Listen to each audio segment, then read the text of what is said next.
Video 4 Extras.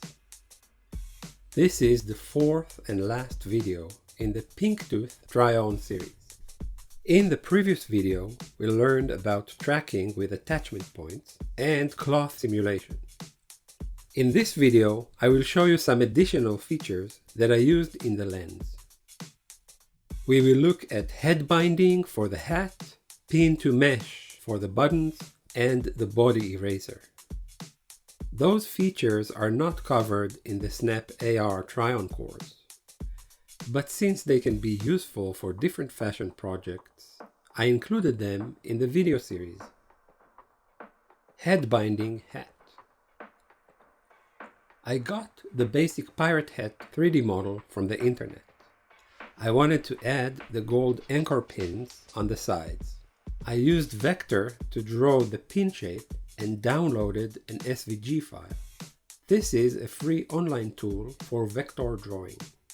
I imported the SVG to Blender, where I converted it into mesh and extruded the shape to have some thickness. I used the decimate modifier to reduce the polygon count, and the mesh was ready. I joined all the meshes together and UV unwrapped them. In Substance Painter, I added a leather material for its normal mapping texture. I masked the leather texture so it doesn't affect the gold pins.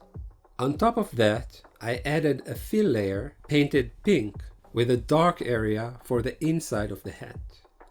It also has the white stitches around the rim. At the very top layer, I added the gold armor material and masked it only to the anchor-shaped pins. I used the Lens Studio template to export the 3 texture maps. In Lens Studio, I added a head mesh object to the scene. It is automatically added as a child of a head binding asset. I selected the face mesh and checked the eye and mouth geometry in the inspector panel. This way the hat will not show through the holes. I imported the hat mesh and textures. I created a simple PBR material. I added the textures in their slots. I added the hat mesh to the scene and applied the material. Next, I moved the hat in the scene window to fit right on top of the head mesh. It is important to test the hat placement with multiple video previews and make sure it works from all angles. I applied an occluder material to the face mesh so the back of the hat is not showing on top of the user's face. Pin to mesh buttons. To model the button in Blender, I started with some primitive objects and the same anchor-shaped mesh from the hat. I joined all objects and used remesh to combine them into a single continuous surface. Since PinkTooth outfit has 7 buttons in total, I used the decimate modifier to reduce the number of polygons as much as possible. It is okay if the mesh is not very smooth, since the buttons are going to be very small in the scene. I applied the modifier and used unwrap to create the UV mapping. The button is ready, and I exported an FBX file. No need for any textures, since it is all one gold material. I imported the button mesh into Lens Studio and dragged the mesh into the scene. I created a new simple PBR material. I changed the base color to a darker yellow. I brought the metallic slider all the way up and added some roughness until it looked like an old coin. I added the pin to mesh component to the button in the inspector window. I selected the jacket and pants external mesh as the target. When the button was placed on the garment, I scaled it to the right size. I changed the orientation to position and rotation, and changed the offset rotation so it is facing out. Then I moved the first button on the surface until it was in the right place. You can also adjust the pin UV values for accurate placement. Next, I duplicated as many buttons as I needed and repositioned them on the garment. Body eraser. Adding a body eraser helps with creating a more realistic looking lens by hiding the user's existing clothing. The eraser needs to be placed under an orthographic camera. A faster way to create an orthographic camera, which is already in a separate layer, is by adding a screen image to the scene. I can delete the screen image and frame region.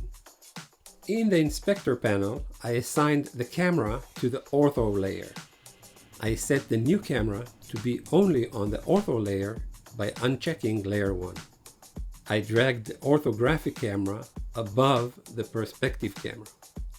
In the scene config panel, I also made sure that the orthographic camera is above the perspective camera.